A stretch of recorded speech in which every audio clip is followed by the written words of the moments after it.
इसकी सूचना रहेगी। और ये 67वीं का जो फॉर्म भरना है, लोग उसको ध्यान से पढ़ लें। काफ़ी लंबा हम लोगों ने विज्ञापित भी किया है और अखबारों के माध्यम से भी सूचना दे रहे हैं कि विज्ञापन के एक एक लाइन को पढ़ें, क्या क्या चेंजेज हुए हैं उसको देख लें, पेमेंट करने का क्या, रजिस्ट्रेशन का क्या, और एडिट करने का कितना समय दिया गया है, ये सब बारीकी से देख लें। महत्वपूर्ण बिंदुओं के बारे में ये कहना है इसमें कि एडिट करने, फॉर्म भरने के लास्ट डेट जो 5 नवंबर है, उसके बाद एडिट करने का 10 दिन का समय हम लोग देंगे। और एडिट करने के बाद कोई भी किसी तरह का परिवर्तन मान्य नहीं होगा, उनके अभ्यावेदन को एंटरटेन नहीं किया जाएगा।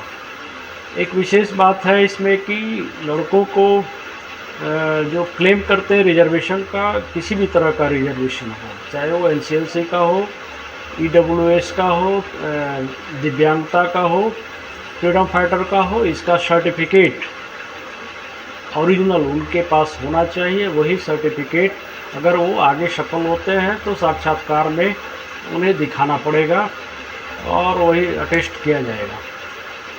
तो जो भी परीक्षार्थी हैं सर्टिफिकेट बनवा लें।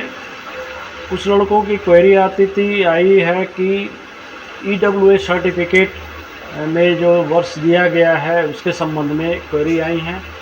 तो मेरा ये कहना है कि ये वित्तीय वर्ष ये चल रहा है 21-22 चल रहा है, तो इसका आकलन होता है 1 साल पीछे के वित्तीय वर्ष का, मतलब 20-21 का इसका आकलन होगा कि 20-21 का ये 20-21 के इनकम के आधार पर 21-22 में सर्टिफिकेट निर्गत होगा। वैसा ही सर्टिफिकेट हमें चाहिए होगा ईडब्ल्यूएस के बारे में। दिव्यांगता के संबंध में ये होता है कि कुछ दिव्यांगता समय के साथ ठीक हो जाती हैं, तो उनके सर्टिफिकेट में पीछे के तरफ या फिर फ्रंट साइड में ही एक कॉलम होता है, अस्थायी दिव्यांगता है या अस्थायी दिव्यांगता। अस्थायी दिव्यांगता है तो उसमें कोई आवश्यकता नहीं है, लेकिन अस्थायी दिव्यांगता की स्थिति में उन्हें अगर 10 वर्ष तक सर्टिफिकेट वैलिड है और उनका सर्टिफिकेट वैलिड है और परीक्षा के फॉर्म भरने के लिए, पीटी का फॉर्म भरने के समय 10 साल से ज़्यादा हो चुके हैं, उन्हें चाहिए कि अद्यतन रिन्यूअल कराएं सर्टिफिकेट का, नहीं तो उन्हें परेशानी हो सकती है आगे।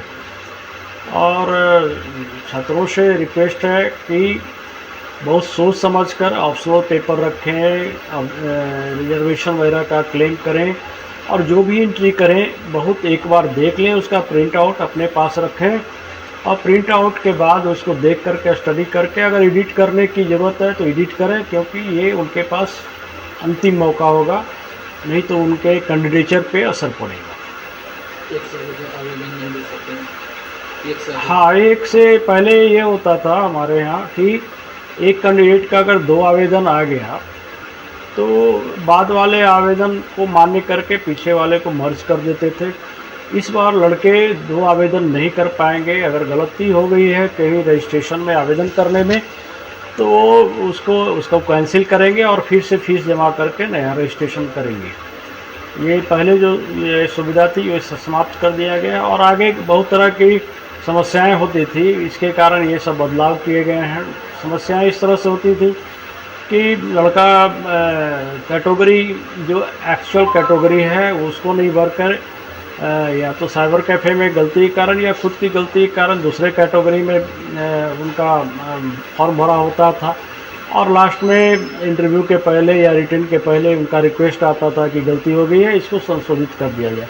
हम लोग करते थे, लेकिन इस बार से हम लोगों ने आयोग का निर्णय हुआ कि ऐसा कुछ भी हम लोग नहीं करेंगे। जो लड़का कैंडिडेट है बहुत अच्छी तरह से अपने फॉर्म को देख लें, भरने को देख लें और किसी भी तरह का एडिट करने के बाद किसी भी तरह का रिक्वेस्ट उनका मान्य नहीं होगा।